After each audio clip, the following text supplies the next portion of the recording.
Welcome back to Tide Pod on the YouTube home of Tide Illustrated. Jack Knowlton and Tony Tsoukalis. And if you can believe it or not, Tony, we're halfway done with SEC play for Alabama basketball. The Crimson Tide defeating Georgia over the weekend, 90-69 on Saturday in their ninth game in SEC play. And they are 8-1. Alabama off to a flying start in sole possession of second place, a half game behind, of course, the infamous Auburn Tigers, who apparently do not know what blue collar points are, or didn't know what blue collar points were until last week. Go read Tony's last couple of stories on Tide Illustrated for more information.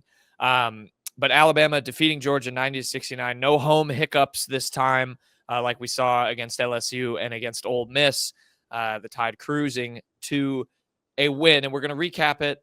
As well as give kind of some just general takes and a little predictions, now that we're at this halfway point in SEC play. Figured it's a good time to sort of retake the pulse of Alabama, if you will, as we prepare for the second half. And Alabama prepares for a gauntlet, 7 games in particular, to kind of end their season here. So before we get to that, let's talk about the game, recap it. I want to start in the first half, Tony. We'll go a little chronological this time. And to me, it was, Nate Oates had some praise for their performance overall, but to me, it felt, to use Avery Johnson's lingo, a little bit of a tale of two halves with how Alabama went about winning this game.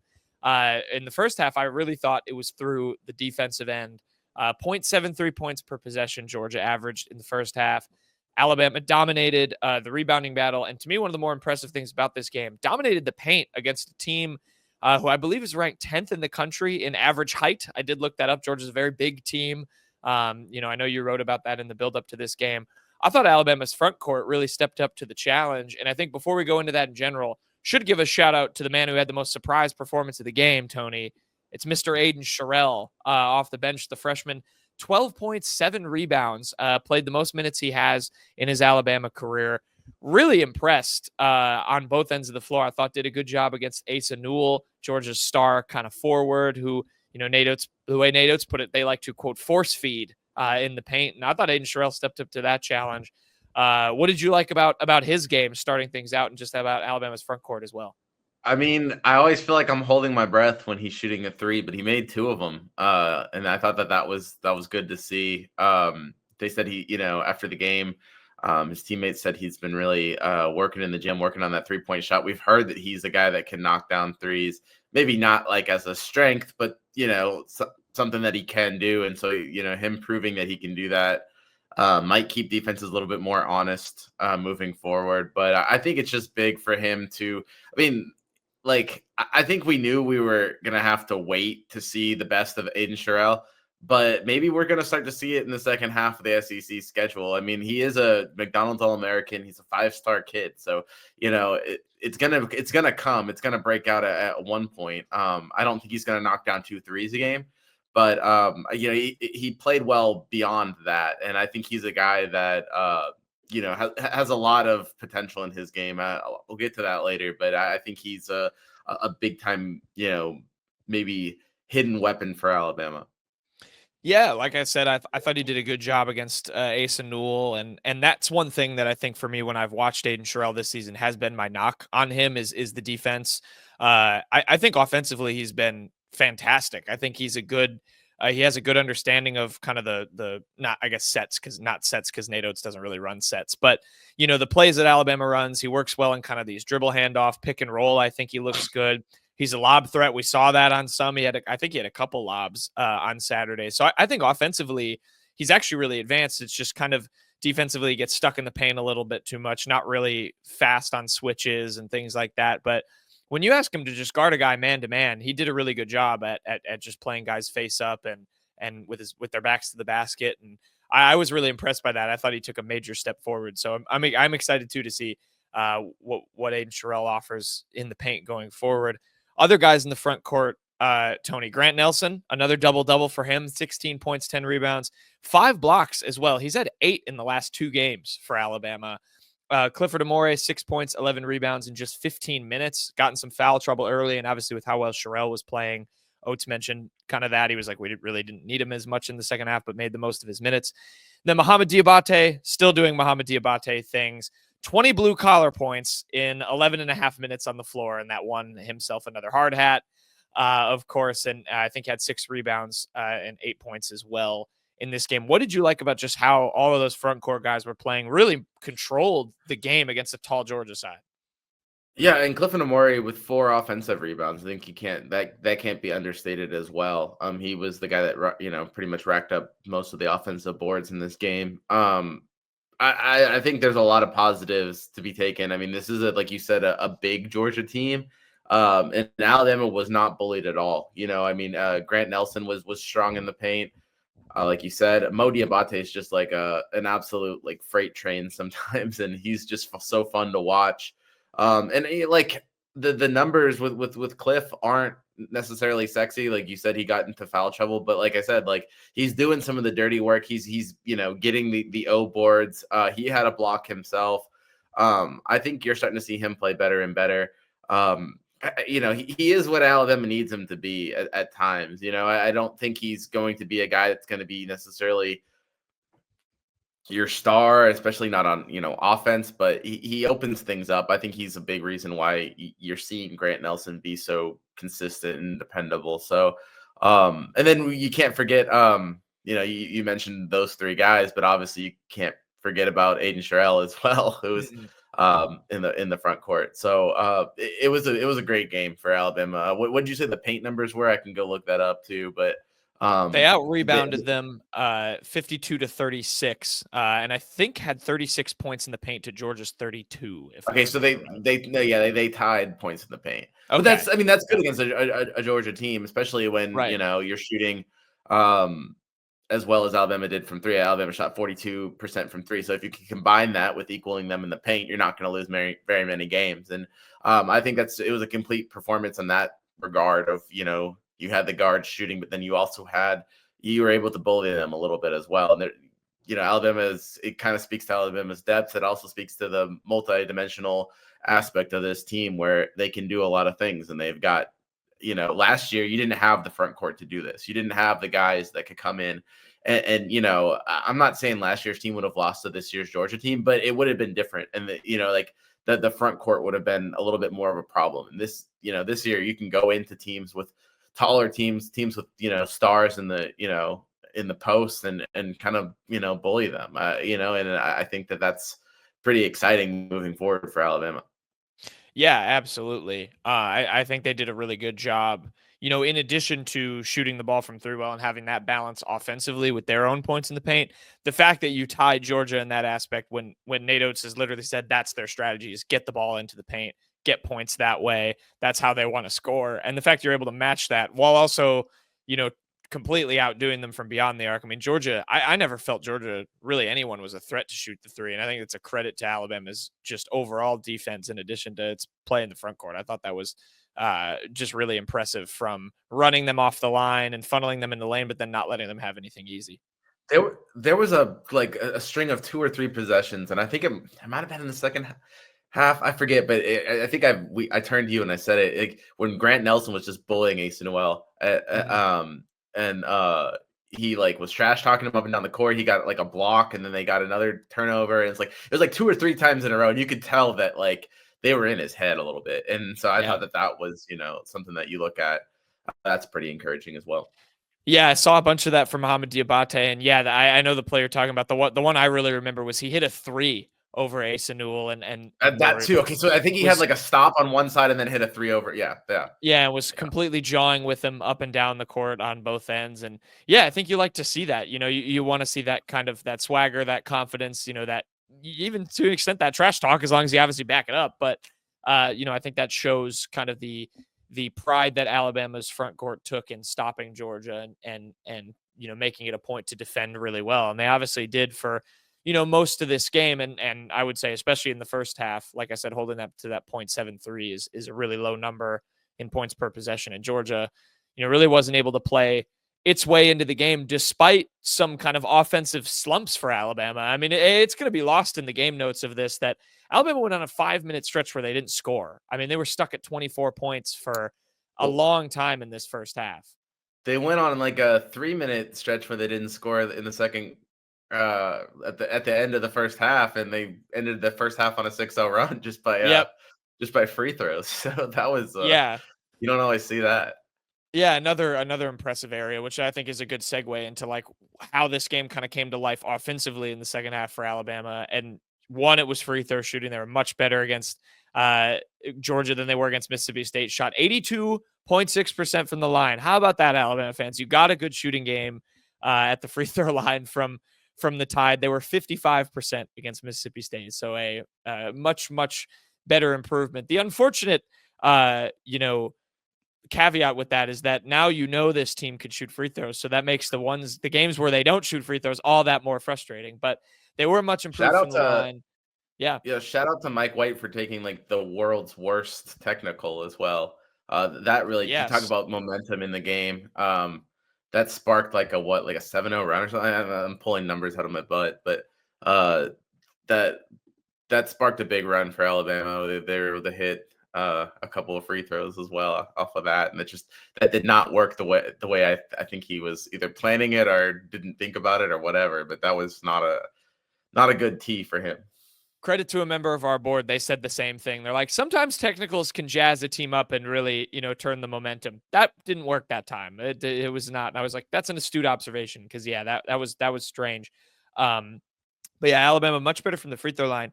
And then you talk about Grant Nelson, just kind of getting into the second half. I thought, Nate Oates, it was funny. He said for 36 minutes, Alabama looked really good outside of the first 4 minutes of the second half. And yes, it wasn't perfect, but one thing I was really impressed by in that opening stretch of the second half, Mark Sears and Grant Nelson combining for, I think, the first 11 of Alabama's points, I thought really got things going. And obviously that has been a really big point of emphasis, is starting both halves well. Obviously it wasn't perfect, but I thought those two kind of taking the ownership there, and after some of those slumps in the first half, kind of kickstarting that offense, I thought not only helped them win the game, but was big for the two of them, given what Nate Oates has been kind of preaching these last couple of games. Yeah, I guess that's the silver lining. But so I mean, yeah, you're right. You do want to see your star players kind of pick you up by the bootstraps when things are going kind of south. But it was kind of concerning. I didn't think the first couple of minutes of both halves were that great, and that's just been a theme for Alabama. And it's almost like we compare everything to Auburn now. But if you do that against Auburn, it's probably not going to go pretty for you. And you don't want to, or maybe on the road against Tennessee, or one of the bigger teams. I think if you do that, you might climb into a hole that's, they're going to punish you a little bit more than some of these other teams. But who knows? I mean, maybe they come out. I expect them to come out jazzed in those big games anyway. So maybe this is just a product of that and something you got to live with. But you are right. I do think that it's good that, Mark and Grant kind of got him out of those holes, but they're still getting into them a little bit. And I think that's Yeah. Something to kind of keep an eye on. That is definitely a continued problem. The slow starts to both halves. I think Chris Youngblood entering the starting lineup, which he did yet again. And Nate Oates said after LeBaron Philon's kind of still dealing with that injury. Him and Darion Reed are both. He was pretty candid about both of them. Said they just haven't been in the practice gym. I don't expect them really to play well right now because they're just not playing consistently because they're both recovering from injuries. So that's obviously something you want to see from a bench perspective. But yeah, I think you're right. The sustained It's starts, need to be better for sure. It's really a shame that Alabama doesn't have somebody that's capable of getting like a plus 20 and 11 minutes that they could put in their starting lineup. But if they had Yeah. somebody like that, I think that maybe would jumpstart some of these slow starts. But maybe they'll keep on looking for that guy. Yeah, I don't know. I don't know where that guy could be. I mean, to be fair, he did come out and start the second half against LSU, and still, I didn't think the second half of that game started very well. So I'm not really sure what it is. It's just a kind of a weird momentum thing. You know what? The other kind of interesting thing, and we're going to talk schedules in a little bit because we're going to pick the last 9 games of the season. When I think about these games thus far, Alabama, aside from, I guess, Creighton and maybe technically Oklahoma, really has not welcomed a big team, yet at home. And so I really do. I really am excited to see what's going to happen when Auburn comes in there, how that energy is going to be. And I don't think the Coleman energy has been bad this season, but you have had a lot of these kind of unranked teams coming in, and then you go on the road and play one of these big teams. We're going to see a lot of them, come into Coleman in the back half of this stretch here in SEC play. But I mean, outside of those 2 games, you haven't really seen that. I think I wonder how much that feeds into it is just, and Nate Oates has Yeah, said that before too, overlooking opponents and stuff.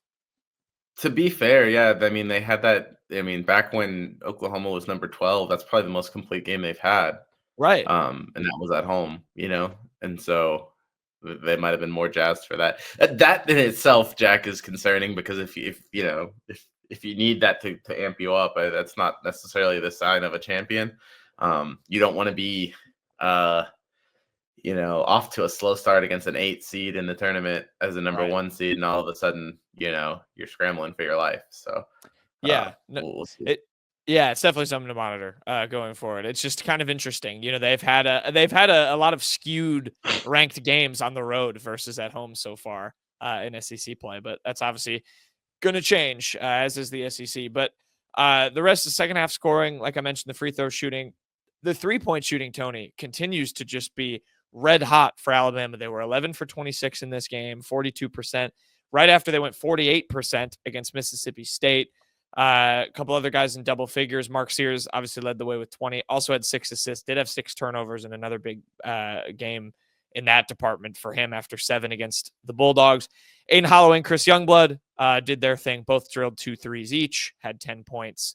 I've been impressed by the 3-point shooting in terms of how it's kind of turned a corner here in the last couple games, but turnovers, particularly for Mr. Sears, an issue in back-to-back ones. Yeah, I mean, I don't know which one you want me to touch on, the Oh, turnovers or the 3-point shooting. We'll stick with the positive.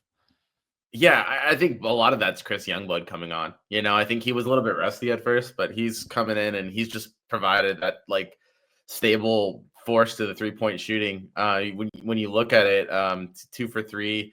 I'd have to go back and look at his stats, but he's been pretty consistent from deep. I think for this game, you had a few what I would call maybe anomalies, right? I mean, you had Aiden Sherrell, going 2 for 3 from beyond the arc. You had Jared Stevenson hitting both of his threes. I mean, that's positive. So that was kind of you kind of had 2 guys right there that ended up being 4 or 5. And normally that they're, if you would have said that there was 5 3-point attempts from Jared Stevenson and Aiden Sherrell, I think maybe I would have gone 1 of 5, Yeah. So, the fact that they went 4 for 5 was, encouraging. I guess the most encouraging thing about the Georgia 3-point shooting was that it didn't necessarily come from the guys that you would expect, right? I mean, you shot 40, what did you say, 42%, and Yep. LeBaron Philon went 0 for 3. Aiden Holloway went 2 for 4. So Mark Sears, I mean, 2 for 5, that's kind of 40% is kind of what you're expecting from him. But I think that there's room for growth there. I think, LeBaron's going to get a little bit better once he gets healthy again. And then, you've got some guys that can, I think Holloway, we've seen him light up, he could hit 6 threes in a game if he wanted to. So I think, yeah, it's definitely, I'm not going to say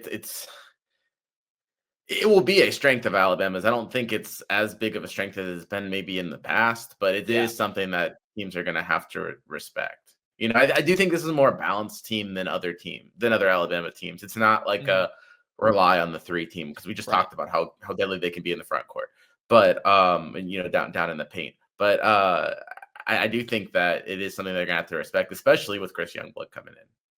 Yeah, I agree completely. It certainly does. It has not felt like an over reliance. They're not taking 53s in a game like you do see sometimes they get close to in years past. But yeah, I think they're making the most of their opportunities. Guys are getting good looks. I think that's the most important thing for me is it's efficient 3-point shooting, and that's a good sign of there's really good ball movement going on.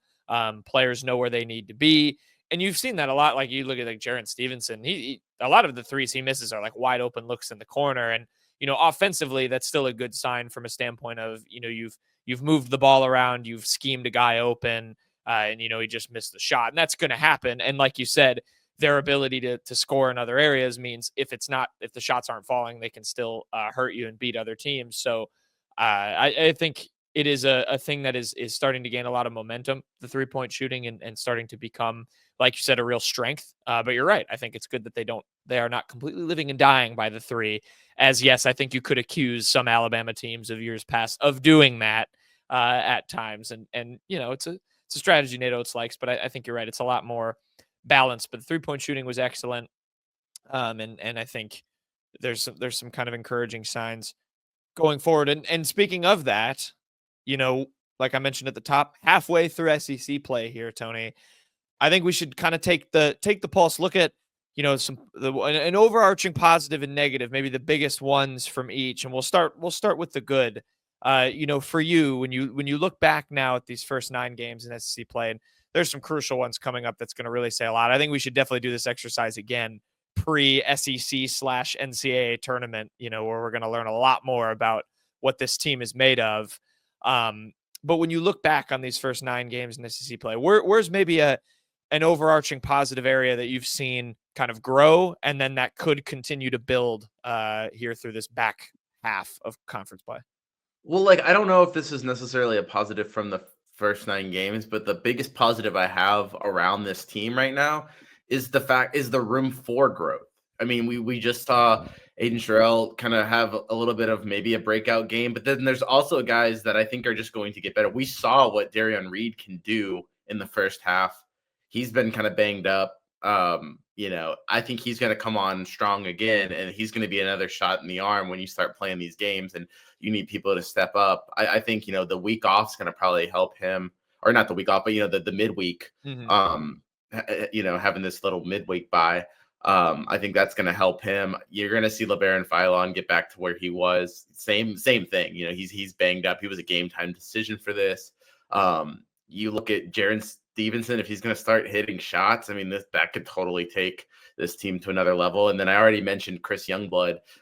He's really stepping in and filling that, hole, I guess, left behind by Latrell, right? So, and I don't think this team's hit its stride yet. As good as it's been. And I think a common theme in our podcast has been me saying this team's learned a lesson or done something and not have to pay a loss for it, And I think you're going to start seeing this team click on full, it might not hit its stride until March, but that's fine. I think it's going to hit its stride at the right time, I think. And I think that's the biggest positive I have on that there's, as good as they've been, what is it, 18-3, 19-3, sorry. You have the a lot of room for growth. I think Alabama's ceiling is probably, arguably, I would argue it's probably the highest in the nation. I think you've got Alabama, Auburn, and Duke. I think Alabama probably got the highest ceiling. I'm not sure that they're the best team right now, but they are, if everything goes right for all 3 of those teams, I think actually Alabama, I would take them out of the 3. You definitely can't overstate the piece with Reed and Philon, specifically with the injury part. I really liked Nate's quote about that, to go back, about how it's, you can't get good if you're not getting reps, especially in practice. And I think that just will be big for them. And the fact, you're right, that we've already seen it from both of them is going to be huge. And that even as freshmen, they can impact winning at the highest level in the most intense environment. Look no further for LeBaron Philon than him being the only bright spot against Purdue, right? In their first true road game, he was great. And Reed obviously was starting a couple games early on in the season. I think, had he had not gotten hurt, could have maybe contended again. But yeah, I like that. I mean, Jaren Stevenson, I have thought about that. If he is good for one wide open corner 3 a game, I think that's one of those things that, given the depth on this team, could just be huge. Just to know you have that, that can be close to automatic would be great. I mean, shoot, what happens with Mohamed Diabate's minutes? I mean, how long does this go on where he only plays 11 and keeps making this big of an impact? Does his role increase? Chris Youngblood's a starter now and gonna, I think, keep that going forward. Does he become close to a double-figure score every game? You had another guy in that mix with Sears, Holloway, Nelson. And even Clifford Amore. I think he's really turning a corner for me on both ends. You mentioned the offensive rebounds against Georgia. That, I think, is a big area of need for Alabama still, and one that Oates wanted to see him improve on. I think he's starting to do that. And yeah, it's just a lot of players taking advantage of their minutes. And I think that's really important. I think it's going to help them hit their ceiling. So yeah, I agree. I think that the potential is high. I like that. So the take is the highest ceiling still among the elite of the elite in college basketball. I like it. And, I mentioned Mohamed Diabate. For me, the thing I'm the most encouraged by, we already talked about 3-point shooting. I do think that's really encouraging, but I want to go to something you wrote about and you asked Nate Oates about. You asked it specifically about Grant Nelson, but I think it's been true with everybody. Is the emphasis on the blue collar stuff? I think that has increased over the last couple of games since that Ole Miss loss, where I think Nate Oates joked to you because you had said they didn't have any against Ole Miss, and then said, oh, it's actually Yeah, I not that misspoke, and many. then he Yeah, and he said not close to none is actually pretty accurate. And I think since that game, you have seen an emphasis, placed by guys trying to chase mainly Mohamed Diabate of winning that hard hat. And you've seen the results. You wrote about it in your column. It has led to wins for Alabama when they are high in that blue collar department, whether or not it's a real stat, in some people's eyes. It's working and it's paying dividends for them. So I think that's a super important trend to continue to monitor, because I think what it does, whether you care about the actual blue collar numbers or not, is it creates these good habits of hard work, especially in the practice gym, and it's translated to wins in games. And no matter how deep your team is, if you have that kind of buy-in and you have that kind of mentality in practice, I think it's going to lead to wins, and it's going to have to keep doing that if they want to be successful in the back half here. Yeah, yeah, I think that's really key, and I think that like you look at it, and I had it in my column. I'll pull it up. You know, you can't deny that the blue collar points matter. You look at you know, the two worst blue collar points came against at Purdue and Ole Miss. And you had against Ole Miss, you had 72.5, and Purdue, you had 76. And then your highest blue collar total was against Houston in that overtime win, where you had 136 blue collar points. Now I know that went into overtime, but still, you have basically double the amount of blue collar points in that game than you did against Ole Miss and Purdue. And so it matters, and if you have players competing over blue collar points rather than competing over points per game, I think that's huge. I think that's what you want, because they will lead to points per game. It will lead to, you look at it. I don't know where Jaren Stevenson was at, on the blue collar against Georgia. They haven't released that yet, but Nate Oates talked about, he's got that blue collar mindset, and that it's leading to him making shots because he gets lost in the game. That's the whole, I guess strategy behind it is you get lost doing the little things, and you stop worrying about making the shot. You just do it, and so I think that's a great positive. I mean, that's Nate Oates basketball right there, is blue collar. So if they get that going, that's what this team's built on. Yeah, you have to keep sustaining that kind of identity. So yeah, I think those are two tremendous positives for yourself. And we've talked about it. I mentioned it a little bit with Mark Sears against Georgia. What is your biggest negative of this team, and maybe negative trend as now we head into the back half of this season that could potentially hurt the Tide as they look for wins against a lot of top ranked teams in the country here? Yeah, it's turnovers, right? What did you have? 20 against I have one stat that says 21, that says 19 against Georgia. Then you had 14 against 20. Mississippi State, 14 against LSU. So I mean, that you've had 14 or more turnovers in your last 3 games. You've had Mark Sears really struggling with it. I think, especially when you look at Sears, I think sometimes he gets, oh, I don't know. I think he tries to force things by going into the lane and maybe hoping for a call, and or maybe forcing a pass, and it just hasn't been working for him, and it's not going to work on the road. You're not going to get some of those calls in SEC. It's not, they have back-to-back games against Arkansas and Texas, and it's probably not going to work there. And so you've got to be you got to make better decisions, whether it's driving into traffic or trying to force a pass. You just got to be more aware, because some of these games are going to get really close. I mean, it, like you said, it's a gauntlet run at the end, and you're just going to have to be more careful with the ball, because you're going to get punished more. You're not going to be able to have 20 turnovers against the elite teams in the SEC, because you just won't win those games. I am stunned it hasn't lost them a game. I think the games they've lost have come down to probably multiple factors, and maybe that's just how it is. I mean, yeah, again, you look at Georgia, they turned it over 20 times and it didn't matter. It will against more talented teams, but I'm stunned it hasn't burned them more than more than it has so far this season. I mean, they turned it over a lot against Oregon. I remember in that final of the Players Era tournament.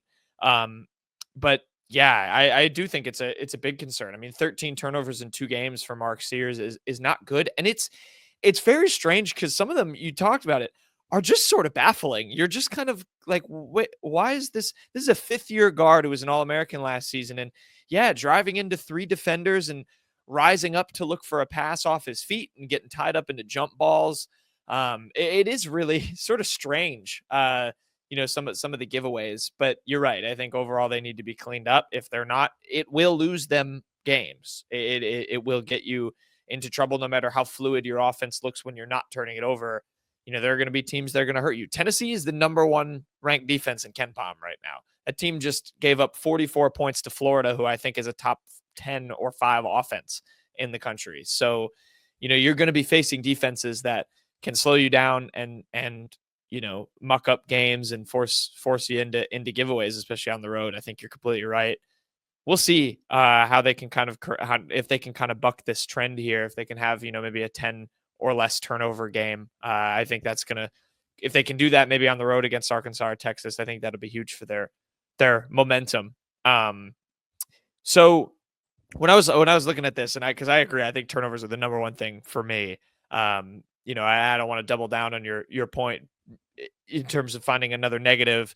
When I was looking around, I go back to what I said, like, other than turnovers, when I look at Alabama's 3 losses, I kind of think, like, how did they lose those games? And like Oregon, I think it was kind of a collection of things. It was the 3rd of 3 games in a tournament. They're probably a little tired. It's in Vegas. It is what it is. And Oregon's a good team. You look at Ole Miss, I think that was an effort thing. Nate Oates made that very clear. I think they were better than Ole Miss and overlooked them. Then I look at Purdue, and to me, that was a loss that was down to coaching. They completely overlooked Kaufman-Wren, the big there. And so I was kind of trying to think what like patterns were kind of aligning that could hurt this team in future games. And I go back to what we talked about, where it's kind of that like sustained intensity. I think that's what I'm worried about, especially at the start of halves. I still don't think it's been fully corrected. I don't think it's burned them other than against Ole Miss, and it almost did against LSU. I think that's what I need to see. I need to see this team go on a 18-5 start in their next couple of games. I think that's what I want. Going forward. It's gonna be tough to do on the road. It is. I don't know. Yeah. It will be tough to do on the road at some point in their next few games. I think that's what I want to see. Like, what if that happens against Auburn? Like, obviously against Auburn, they'll work their way back in the game. I don't think it'll lead to a blowout, but I think you get there's be such a different vibe we haven't seen. And the fact that I haven't seen it yet worries me a little bit from like an intensity standpoint, and coming out of the gate strong, and, not letting your talent do all the winning. You got to do it with, the effort plays a little bit. Sure. Yeah, no, I agree with that. I mean, like, we talked about that earlier. It's just something that they're gonna have to get better with. So, but yeah, it could happen against Auburn though. They could just kind of break out. They're gonna be so they're gonna be so jazzed for that one. I don't know, it could go either way. You know what I'm saying? You can almost get too jazzed. Yeah. I'm just so interested in that game. I hope it lives up to the hype, really. And it sort of runs counter to my good, right? Because I was just talking about how they've done well in the blue collar. I think like 2 things can be true at the same time, where like maybe you make a lot of blue collar plays, but if you just kind of come out flat to start games, I mean, you're going to probably lose the blue collar battle. And even if you win it, if you're constantly playing from down and have to take the lead, like, good teams are just going to punish you. Or not let you back in the game. So I don't know. I think that, and then some of the defensive stuff, I just think there are some lapses still. They're still giving up a lot of offensive rebounds. Georgia had more than them. Mississippi State had more than them. I think I would like to see that cleaned up as well. If a team could just live off the second chance points, that was huge for Ole Miss in their win. So I'll go O boards is more of a concrete kind of stat there. We'll see how Alabama kind of builds here. And here we go, Tony. This is the most difficult part of this recording. I've been almost zoning out trying to prepare for this section. we were debating and discussing before we started recording. I've been thinking about it since we've started recording. Some of the things I've said have influenced, but we're going to do this anyway.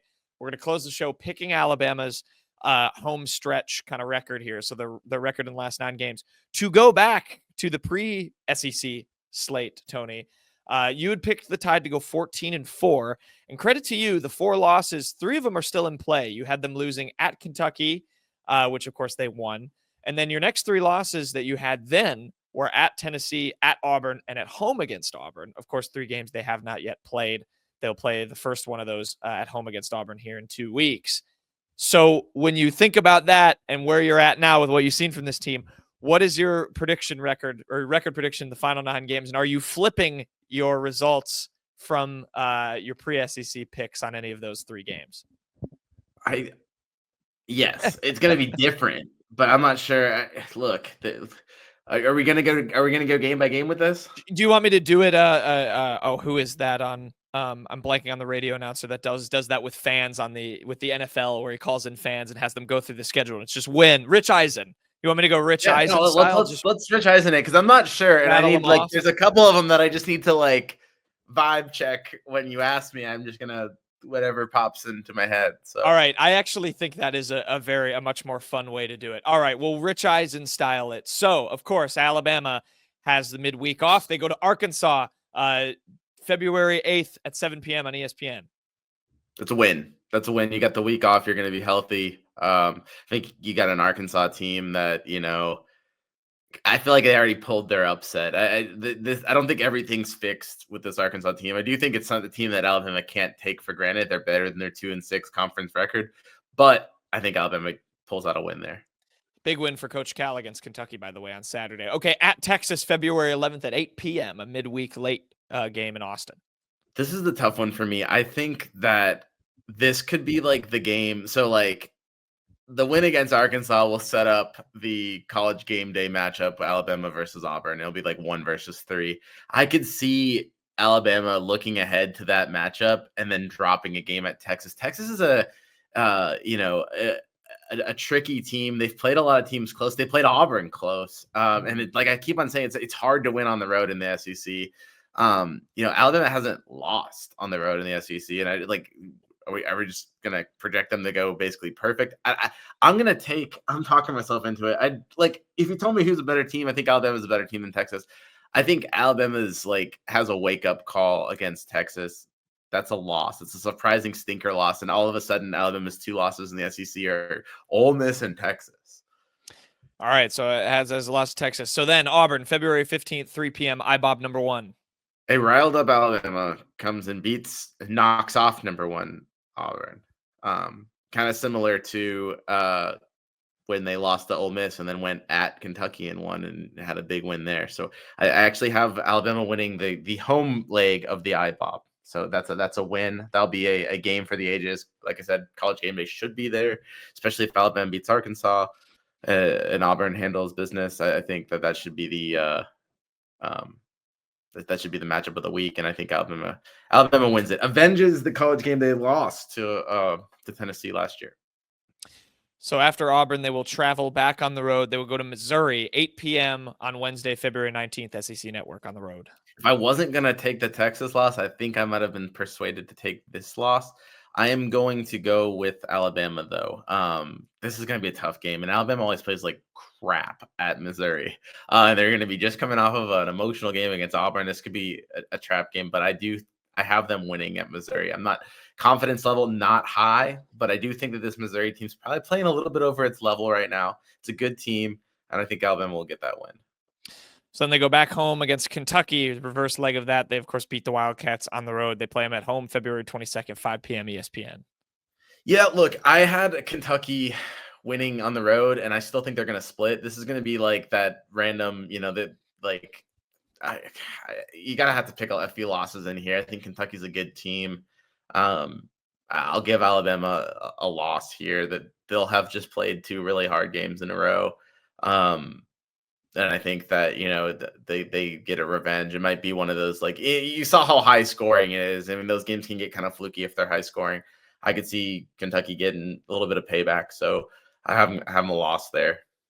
So a loss to the Wildcats. Then they stay at home on Saturday against Mississippi State at 8 p.m. Yeah, I'm not having Alabama lose 2 games in a row. Just spoiler alert. So, I'll have them sweeping Mississippi State, which would be that'll be big. This is a good Mississippi State team. I think they sweep them and they get back on the winning track. Yeah. All right. So after that game, they go back on the road at Tennessee, March 1st at high noon. Yeah, I hate ugly basketball, and Tennessee plays ugly basketball, so I just can't pick Tennessee. Just the same way I'm not going to pick A&M. I'm against it. I think the basketball karma of playing watchable basketball will prevail for Alabama. It's going to be a tough win, but I don't really like Tennessee. I think Tennessee, they're a good team. I never thought that they were an elite team when people were saying it was Auburn and Tennessee, for the SEC. I didn't actually ever see them as that team. I think they're that next tier in the SEC, and I think Alabama gets a big road win, which would be nice because that I've now picked wins over both rivals, so that'll be pretty big for Alabama. Penultimate game of the season, back at home against Florida, March 5th at 6 p.m. Senior day. I mean, come on. This is such an old team. They got to go out with a win. It's going to be tough. Florida always plays Alabama really well, but this is the last game in Coleman.